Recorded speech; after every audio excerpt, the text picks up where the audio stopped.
My Food is African campaign is very important for us as AFSA because we all know that food is a very important aspect of our life, of our culture, of our being, of our very being.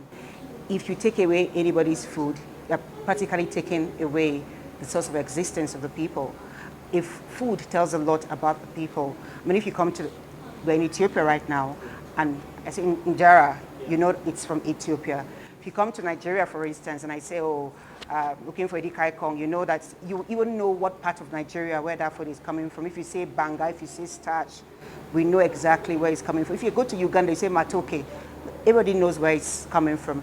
So we want to protect the integrity of our food, and it should be respected because this is, I mean, these things, they didn't just start with us. They started from times of our forefathers, our ancestors, and it's been passed from generation to another generation. And we feel that, like I said, this important aspect of our life should be respected, should be protected. It shouldn't be contaminated. We want it the way it was sent to us, and it should be dignified and given a lot of respect and accolades. Been doing a lot in Nigeria regarding My Food is African. Like for instance, before we came to Addis, we just concluded a big webinar where we brought in international chefs, local chefs who are everywhere. We have a Nigerian chef who is based in New York, for instance, and she's still cooking Nigerian delicacies and introducing that to the world. We have another Nigerian chef who is based in Ghana, and we have indigenous chefs, and the different people sharing their recipes, telling us that this food should be celebrated, that our culture is very rich. I mean, the way we cook our food, it's almost like, I mean, it's an activity, it's a celebration. We take our time, we put our energy, we put our life into it. You see people taking time to pick and they're talking, if a story is even past the process of preparation, that is where a mother even tells a daughter, oh, this is what I did when I'm in my father's house, you will leave my house and get married someday. So many things, discussions of life and everything, and it is prepared, and it's nutritious. So these chefs, they're trying to tell us that, please, do not allow your traditional food to go extinct, or do not substitute it for other things. Like you see children and they want to eat indomie, they want to eat pizza, they don't want traditional food, and our traditional foods are more nutritious. I mean, you can remember during the COVID era, people thought Africans, I mean, it was predicted by somebody that Africans are going to be dying like flies, but we did not die because of our food. I mean, we didn't even have most African countries didn't even get the COVID vaccines on time, but we had very limited casualties because of the food was medicine to us. In Nigeria, for instance, our food is medicine, our food is our culture. We use food for everything from birth to death. So in the campaigns, we're saying, since this is, I mean, you take very care of something that is very important to you. You don't want anything to happen to it. So we should stop food shaming.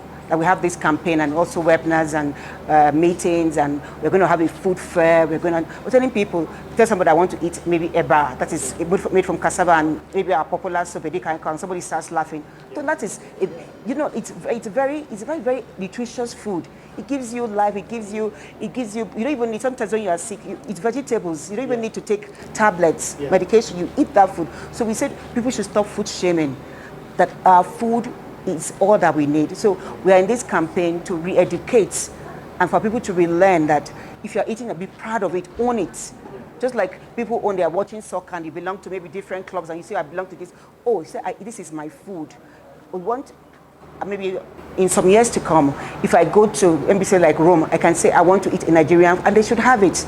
They should know what a Nigerian dish is. I say I want to eat maybe eba or cassava. They should know. I want to eat matoke. I want to eat it. They should have it. Just like when you want to eat sushi. Everybody knows what sushi is. So we want that recognition of our food. We want that respect of our food because our food is us. I mean, like I said, food is involved in every aspect. In every aspect. And if I come in here and I perceive the food coming, the aroma from the kitchen, I know exactly what is cooking. So for us, it's like, this is a very fundamental aspect because you can decide not to use a phone, but at one point of your life, you want to eat. So that thing that we all depend on should be protected, should be respected, and that we shouldn't just end with us. It should go on. And this food, we prepare with a lot of love, with a lot of passion, and so many good things with it. So we want, that is why for us the campaign is very key. My Food is African campaign, My Food is Nigerian, My Food is African. That this good aspect of our culture, our food, We want it to we don't want it messed up or contaminated. So for us, we are engaging in the media campaigns, jingles, talking with chefs. We want to go media campaigns. We're also talking with celebrities to see if they can come on board, because, you know, most the youth of these days, they take in anything the celebrity says. We've also employed our youth who are on TikToks. You know, a lot is going on there to carry this, and we're also doing a Twitter storm so people begin to know. I mean, it will be like like a Bob. My food is African. My food is African. People should know that. And whenever you see my food is African, you know this is coming from Africa, art from Africa, a diverse land. I mean, with beautiful things, and also mainly we could be known for our food, and we can export that food out. I would want to tell our international communities and our, first and most importantly, our African governments. I mean, they say charity begins at home. This is our food we're talking about.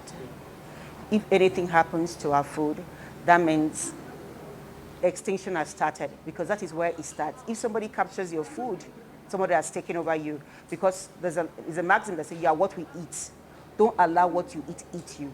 So if the food we're supposed to eat becomes poison, you know you're going to lose a critical mass of your people.